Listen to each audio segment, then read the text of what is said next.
Hey, what is going on, everybody? We're Brown here. Welcome back to the channel, guys. Let's see here. The video that I got for you guys today, we are going to be getting into extrusion, right? In extruding our models, or parts of our models, I should say. Hopefully, you guys have been following along, and right about now, you should be up to speed on all the basics, the very basics, right? As far as moving around the viewport and be able to move objects around the viewport, selecting different objects, basically everything we've gone over up to this point. Now, with extrusion, there's a few things we're going to be going over in addition to that. One of the things I can tell you is what you see in this toolbar. We're going to be covering most of this, maybe not in depth, but we're at least going to touch on a lot of these things so you know what they are and how to use them. You know what they are, what they do, and how to use them.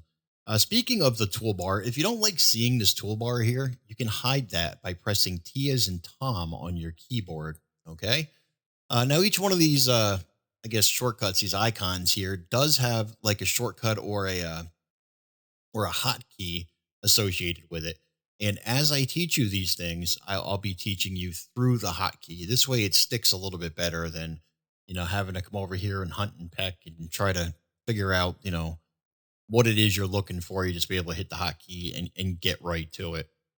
So I do want to cover a couple different things terminology wise that you're going to be hearing a lot of.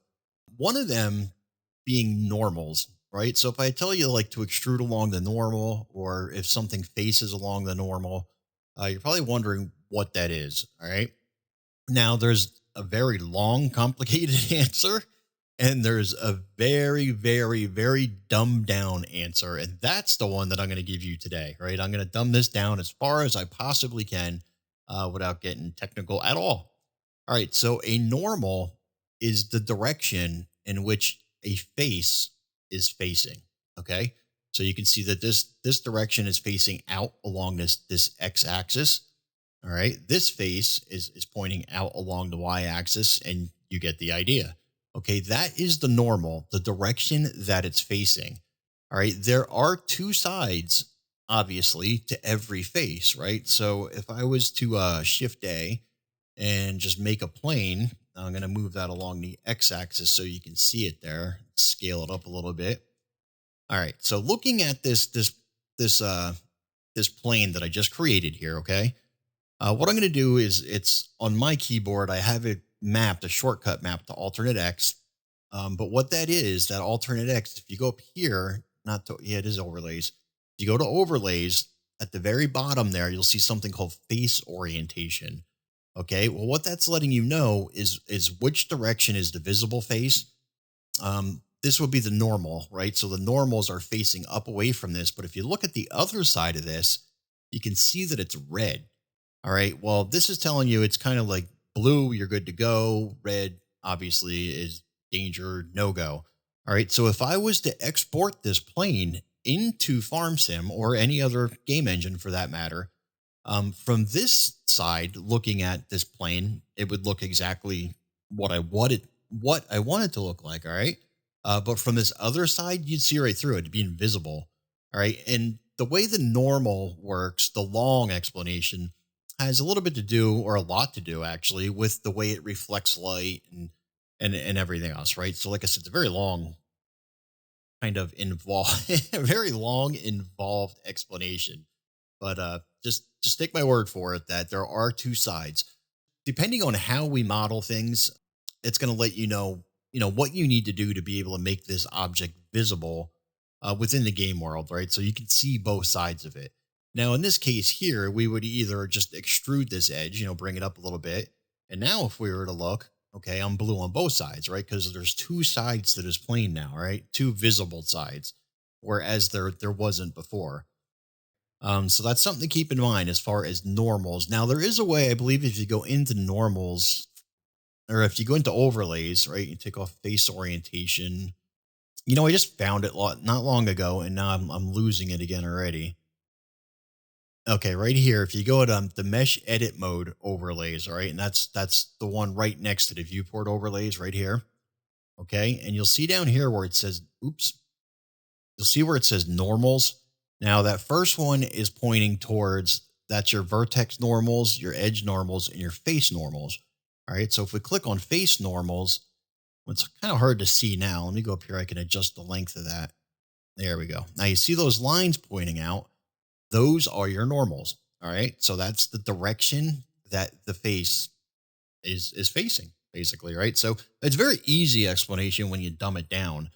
But you're going to need to know that at some point, it's going to come up where, people are going to be talking about normals and, having to do something along the normal. And you're going to be like, the hell is that? And that's all it is the direction that this is facing. All right. So like I said, there is two sides to the face. So if we take a single plane, that normal will only be facing in one direction, right? It won't be facing any other direction. So if I, back this up a few steps and we get back to this plane I have here. Actually, let me resize that again. All right. Now, if I go, you can see it right now. It's facing off the top, but not the bottom, right? So the bottom is red because there is no normal on that side. You'd be able to see right through this in the game world, like I said, right? The normal only extends from one side of that. All right. So that's what a normal is. Now, I thought that I had brought it up in a previous lesson about shade smooth. And I'm not entirely sure that's something that I want to go over right now, but very quickly, I'll touch on it because I know it's going to come up again. And shade smooth is simply a way to soften the look of your model. Okay, so if I was to take this model, select those three sides now, with shade smooth, you don't have to select the entire model. It will work on just the selections that you chose, right? And if I right click and I see shade smooth in the middle of my menu there, just click that. And now you can see that it has a much, much softer look to it than what it did previously, right? And you can see that the way that the light and the shadows are interacting with it, whereas it wasn't doing that before. All right. So like I said, this is something that I wasn't going to get into right now, but I do just want to let you know what shade smooth is. So if it comes up in the future, you're kind of prepared for that. So you know. I forget what I had planned lesson wise that I was going to incorporate that, and I never did. Now, with that shade smooth is also reversible. So you can right click on that again and go down to shade flat, and that gets us back to exactly where we were. All right. So on to extrude. Now, as we work on our models, the way we're going to get the look or, obtain whatever it is that we're trying to build, right? We're going to be doing that mostly through extrusion. So we're going to be taking an object and we're going to be expanding it, right? We're going to be, pulling different faces and vertexes and edges, and, we're going to be manipulating them in one form or another to get the look that we want. All right. So starting with this, so you see this cube that we have here, right? Simple six-sided cube. Now pressing E is what gets me into extrusion. Now you can see that that blue line showed up, right? Now the blue line isn't necessarily the Z axis. That's your normal. Okay. So by default, the way that you're going to, the way that it's going to extrude this face is along the normal. So I could just pull that up along the Z axis. Okay. Now same here. If I was to press E, okay, you can see it's now along the Y axis because by default, it wants to extrude along the normal. All right. Now you can go in other directions. That's just basically telling you that, this is the preferred way to do it is along the normal. But if I wanted to, I could press Y and go along the Y axis, or I could go along the Z axis. But you can see that it doesn't make much sense to go that way, right? Just, the normal is the way to go. Now, I'd get back into the normal just by pressing X. And then there you go. I'm back into my normal. All right. So I'm pretty sure that the majority of you guys by now know how to extrude an item, right? That's so easy. There's really not much to it, right? Now, the thing about extrusion, let me back up here a little bit, right? Is looking at this, I have a six-sided cube. All right. So if we were to extrude and just bring that up a little bit. All right. So now instead of the six-sided cube, I have a 10-sided rectangle, right? Now you're probably thinking I'm nuts. There's 1, 2, 3, 4, 5, 6. There's still 6 sides. Well, they're technically not. So you got the top and the bottom, right? Which makes 2 sides. Then you got 3, 4, 5, 6, 7, 8, 9, 10. So I don't know if it's necessarily 6 sides or 10 sides. It's 10 faces, right? So each of those sides is broke down into individual faces. So each time you extrude, you're adding new geometry, right? So it's not the same geometry you started with; it's additional geometry. All right, now it'd be a little bit different if you were to just grab it with G and pull on it. All right, so you're keeping the same geometry; it's a different shape, but it's the same geometry. Okay. But with extrude, you're just kind of adding to that geometry. Now, the one thing I want to show you about extrude, which is, in my opinion, extremely important, okay, is I think up till now I taught you that if you start an operation, right clicking will get you out of it, right? So whether you're moving an object and you right click and it just cancels it and that object snaps back to its original position, or left clicking to make it permanent. And the same thing goes for extrude, but there's kind of a caveat to that, right? So if you hit extrude, hit E for extrude, you bring the square up. Okay, but I decide on the way up, when you're like, that's not really what I want to do. I right click, and there you go. I'm good to go, right? So looking at that, you can see that I have the same original cube that I started with, right? Well, you would think so, but that's actually not the case. That's not really what's going on here right now. And I'm going to show you how I can, I can point that out. Looking at the bottom of this cube, right? So I'm going to pick one of these vertexes here and I'm just going to grab it, right? So you can see when I move that vertex, right, that the whole, that the surrounding geometry kind of moves with it. The rest of the cube moves with it. But if I go back up to that top face where I just canceled that extrusion, right? And I'm going to grab that corner there. Okay, well, you can see that's not doing quite the same as the bottom did. The rest of the geometry was moving with it, but this one didn't. And the reason for that is when you cancel an extrusion, all you did is you just told that you started the process of extruding, but you didn't really cancel it. You just told it you don't really want to move in that direction anymore, but the extrusion is still active. All right. So looking at this top face, you still extruded it. You just didn't go anywhere.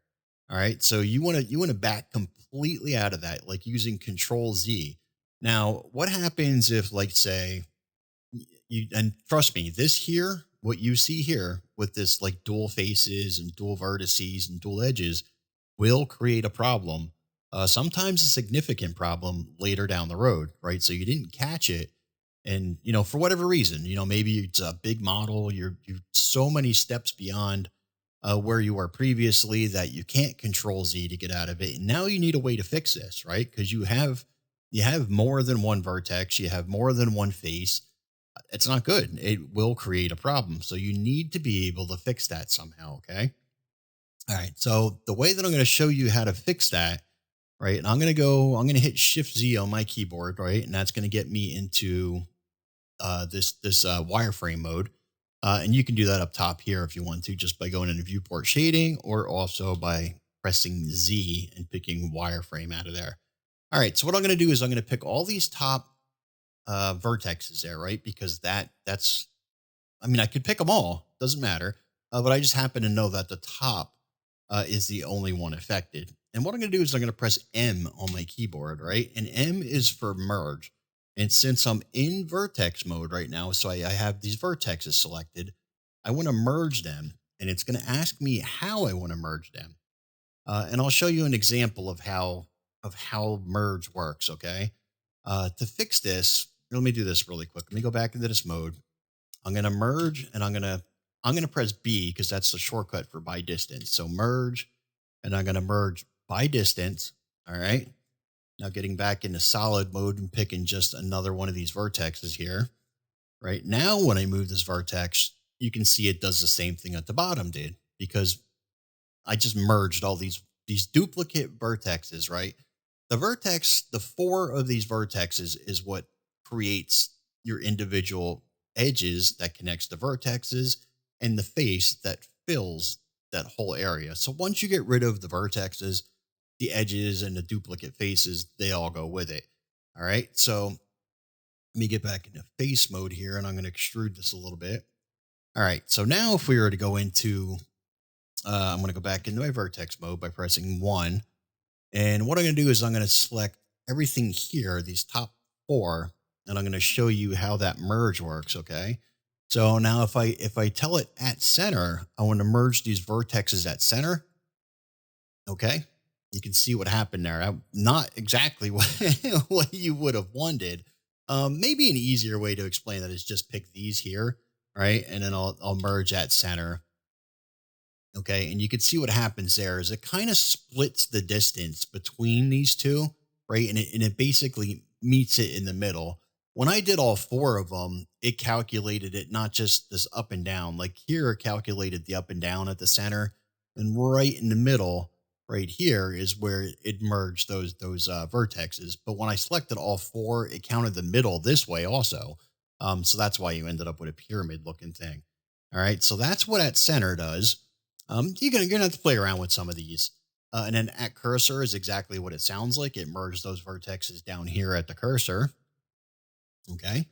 And then you have collapse where it just collapses everything. And that's what you have there. Now there are some other options as far as that goes. And I believe let me see if I select that and then select this. Let's try that now.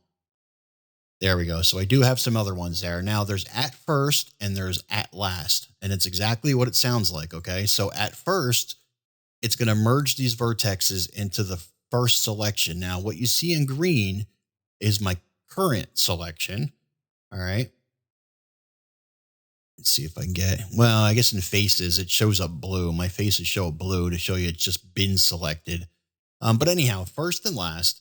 So if I click on this, that's my first selection. I'm going to press select, pick the one above it. Obviously, that's my last selection because, that's what I selected last. But pressing merge, and if I go to at first, obviously it's gonna merge down to that lower vertex because that's the first one that I selected. And there you go. Okay, so if we're going to do that again, this should merge up top to this top one because that's the last vertex that I selected. And there you go. Okay, so the whole point with that was by merging these vertices is a way to, if for some reason you cancel an operation like an extrusion operation, uh, that's a way to get rid of all those duplicate faces and everything else that you got going on. And you could just as easily select this whole entire model and just merge the whole thing by distance, right? So you can see that nothing happened. And it says down bottom here, you can see remove 0 vertices. All right. Now, if I had just that plain old, starting cube, let's add another one in there. Okay. So with just this plain old starting cube, I'll run the example one more time when I merge this top face. All right, so start an extrusion, cancel it, and I have duplicate faces in there right now. And the only reason I went into wireframe mode is it made it easier to pick all 4 of those vertices, but I guess it's just as easy this way. So I'm going to press M and then B because I want to merge by distance, and then actually though down bottom it says I remove 0 vertices. That's interesting. Oh, I know why. Maybe I do need to be in wireframe mode. So let's try that again. And then we'll merge by distance. Okay, now you can see that it removed 4 vertices. All right, I guess I had to do that in wireframe mode. I couldn't do that in solid mode. So there's another reason why I did that in wireframe mode, which I didn't realize at the time, was because with wireframe mode, you can pick everything, that you select, right? Anything within that select box gets selected. Whereas in the solid mode, it's only the visible items. And since these vertices are doubled up one on top of each other, obviously you're only going to pick one when you select it. You're only going to get one of them. You're not going to get both. And that's kind of what happened there. But looking down bottom, you can see how many vertices it removed. Okay. So it's something you're going to want to be mindful of when you're going through and you're performing, all these extrusions as we go. Because like I said, this is how we're going to build our models. We're going to start by, maybe not start by extruding, but we're certainly going to extrude. I've done it so many times where I'm like, all right, I'm going to take this way and I'm thinking about it. I'm like, I don't want to do that. And then I stop and then I grab another edge and then I just extrude that the way I want to. That's what I wanted. Not realizing that what I have going on up here is going to come back to bite me in the ass sometime down the road. It certainly is. All right. So, like I said, you can just grab the whole entire model if you want. And it's a good way to just check and you just merge by distance and you can see that I removed 4 vertices and we're good. Right. So now you don't have any hidden surprises later on down the road. Okay. All right. So let's use a couple of these things that we learned so far in some sort of example. Okay. So let's build something. All right. So that's what we've all been waiting on, right? Is to build something. All right, so I'm going to tab into object mode, and then I'm going to press 1 on my keyboard, get me into the front orthographic mode. I'm going to grab this object and move it along the z-axis up to the red line, right? And that's just my anal retentativeness that I need to have it up above here, but it'll help out in the long run. So now I can tab back into actually, you know what? I'm not gonna tab back into edit mode. I'm gonna stay in object mode, and I want you to as well, right? So stay in object mode. All right. So what I'm gonna do is I'm gonna scale this down on the y-axis. So I'm gonna press S and then z-axis. I'm sorry, S and then Z, and then we're gonna shrink that down a little bit. Okay. So you can see how it's hovering up in the air right now. All right. And the reason for that is because my origin stayed up there. So it always wants to like shrink towards that origin, right? And that's not necessarily a bad thing. It's not necessarily what you want, but if you want to fix that, you can right click and you can set origin and you can set origin to geometry. Okay. And you can see what it did there is it just kind of centralized an origin in our geometry. Now I can go back into 1 if I want, and I can move that back down. So it looks a little bit better. There we go. All right, now tab into edit mode, and I'm on face selection right now. So I'm going to select this top face. All right, so you should have your pretty standard cube. Looks something like we have there. All right, and I have this top face selected. Now what I'm going to do is I'm going to press E for extrusion, but instead of moving anything and extruding it, I'm going to go right into scale. Okay, and then I'm just going to bring this in just a hair like that. Okay. And then I'm going to click on it and I'm going to leave it be. Now I'm not going to click anywhere else. I'm going to keep the center face highlighted. Now what I just did there is basically the same thing as an inset. You can do the same thing with inset, but we'll go over that a little bit later. All right. So with this face selected, I'm going to keep myself in a, it's up to you how you want to view this model when you're doing this. I like to view it this way so I can kind of, have an overall view of what's going on as compared to like if you're looking at it this way in front orthographic, you couldn't really tell. And I'm about to extrude upward. So if I was looking at it from the top down, I wouldn't be able to see that either. So I keep kind of like a side on view, like on an angle like this, right? So I'm going to extrude. Now it automatically wants to extrude along the normal, which is the z-axis in this point.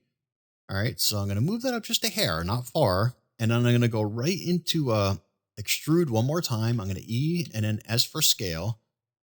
I'm going to move that in just a little bit like so.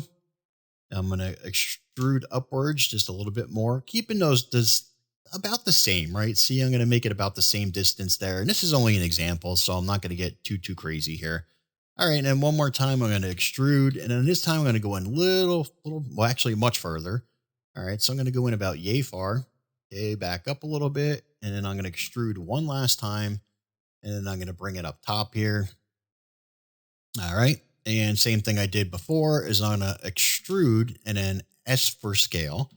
And I'm going to bring that out roughly the same distance. Now, normally I wouldn't eyeball it like this. I have a way to make it more precise. But this is what I'm going to do for now. And then one last extrusion and I'm going to extrude upward and we'll leave it like that. All right. So you can see how easy it is just through the few things that we learn. It's just extrude and scale. All right. That we came up with a, pretty simple object. Now, in a lot of respects, I guess you can call this a column. And I guess it would be. But it's that simple, right? So I never had to add extra geometry to it. I never had to add in another cube or another plane or anything like that. I was able to do this. Whoa, sorry about that. Cop car just went down the street. No, it's pretty loud. So like I said, I was able to do this off of that same starting cube, right? Just by extruding and scaling. All right. Now, if you wanted to take this a step further, we can get into, different parts of selection, right? So let's move into selection mode, press two.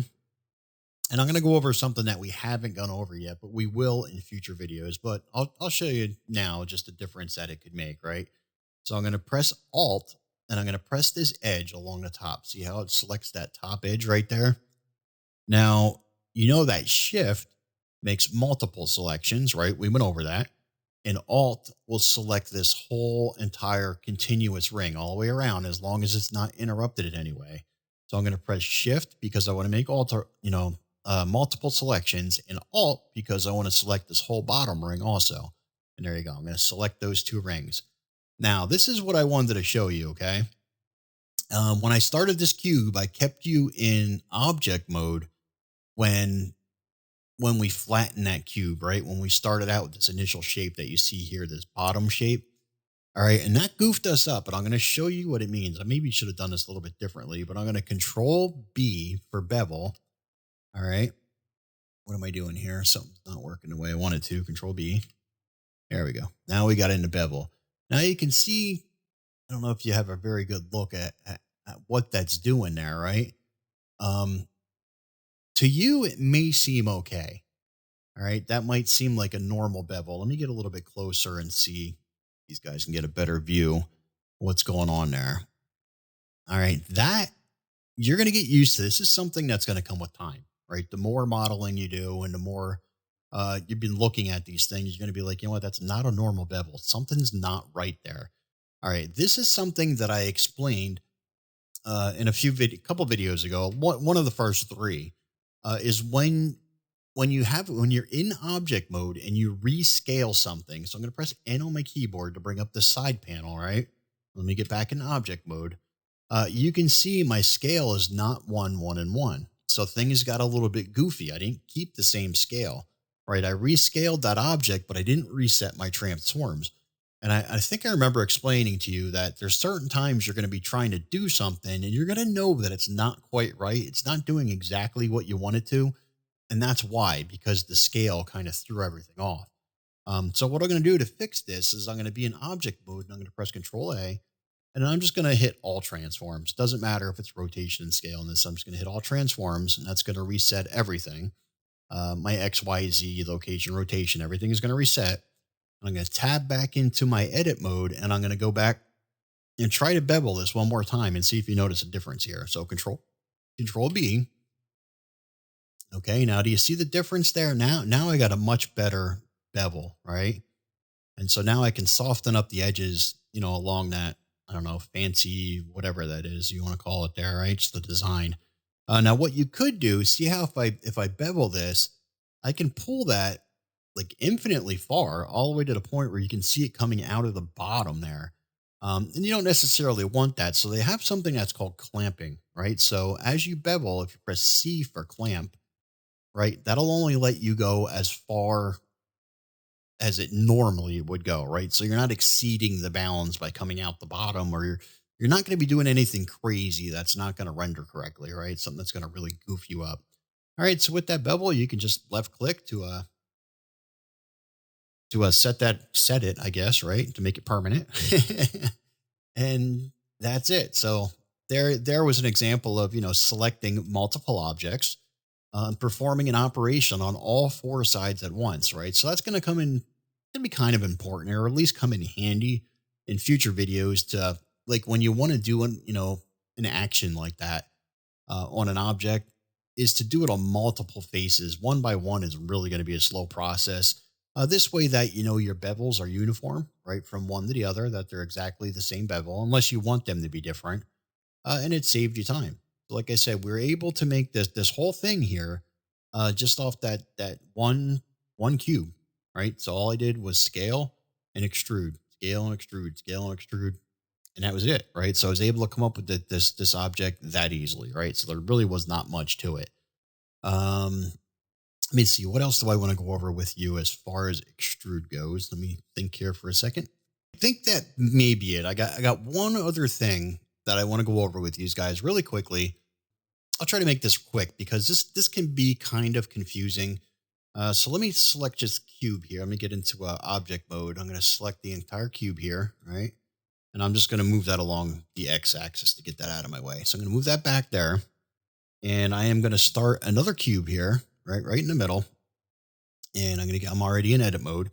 All right, so what I'm going to do is I'm just going to go into face mode, and I'm going to quickly just grab a couple of these faces, and I'm going to extrude them out, kind of give myself an object, sort of like I had last time, just looks a little, nothing fancy, just some extruded sides.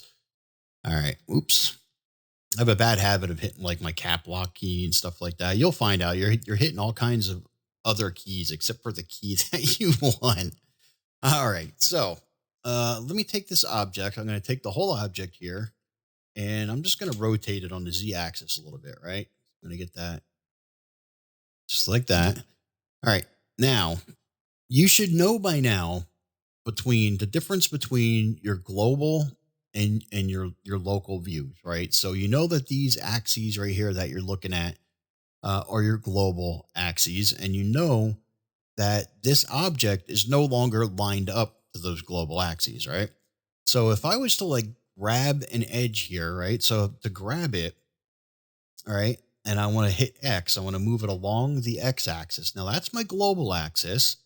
Hit it again, and that's my local axis, okay? And you would expect that because I rotated this. So it's on a different axis than locally, it's not the same as its global axis. And you would expect that. You would expect, to grab it, hit X again for my local, and that is my local axis. Now, if I take this same face and I go to extrude it, okay, I hit extrude and I hit X, okay, well, okay, it's going along the global. If I hit X again, that's not the way my local x-axis should be. So what's with that? This should be my local. All right, let me see. I can explain how this is working. When, as an object as a whole, when I grab that, when I grab this face to move it and it moved on its local axis, it moved on the object's local axis.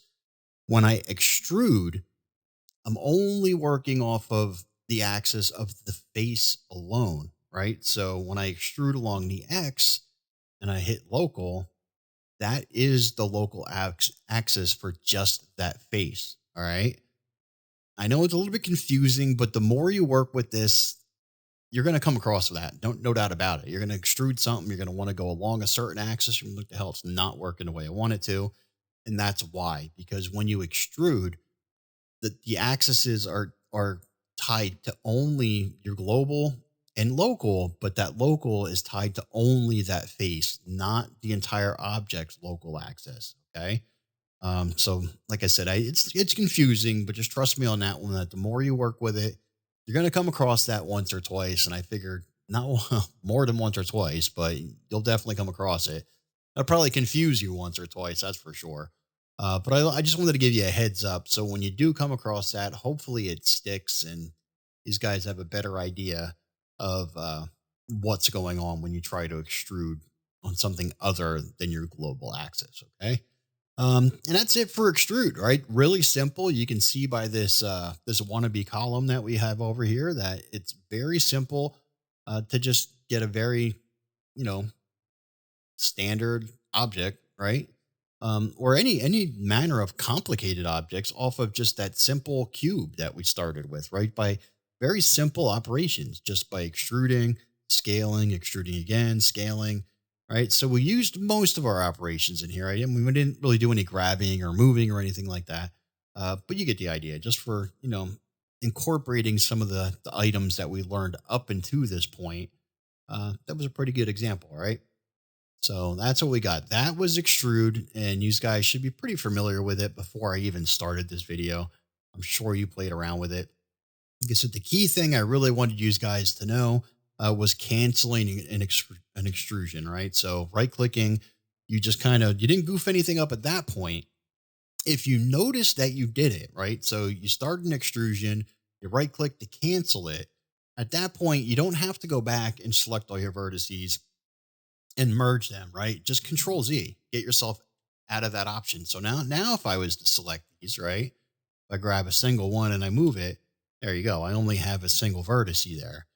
So you can control Z to get yourself out of that. You just have to back completely out, right? So remember that, that the first time, like extrude, right click, okay, that right there is still extruded. It's just laying completely flat. You're just telling it you didn't want to go in a certain direction anymore, but it is still extruded. All right. You just need to control Z at that point, right? Control Z, and that cancels the entire extrusion process. And then you're good to go. Like I said, that merge is only for if you did not catch that somehow, like it just showed up in your model at some point. And it's a good safe thing to do, when you're done your model. Now there's other ways to go about this, and I'll show you this somewhere down the road. But it's just a safe way to do it, where you can select your whole model, and then you can just take all your I need to be in vertice mode actually. So in vertice mode, and then just merge everything by distance. And you can see that it removed 8 vertices, right? And it's a good thing to do. Now, in this case, we didn't really extrude any doubles. What it did is it removed in this inner core here, right? There's things that, or maybe it did. Maybe I did goof up somewhere in there. But anyhow, you can see that it removed 8 unneeded vertices, which is good. It was a good way to clean up your model and get that ready for export into the game world. Okay. Um, I'm going to cut this short because I'm working on a little over 30 minutes right now. So I hopefully made some sense here out of the whole extrusion process. Not too confusing, right? Very simple. So practice out a little bit, commit those things to memory, and we will move on to the next topic with the next video. Alrighty. So with that being said, I'm Bauer Brown, and I will see you on the next one.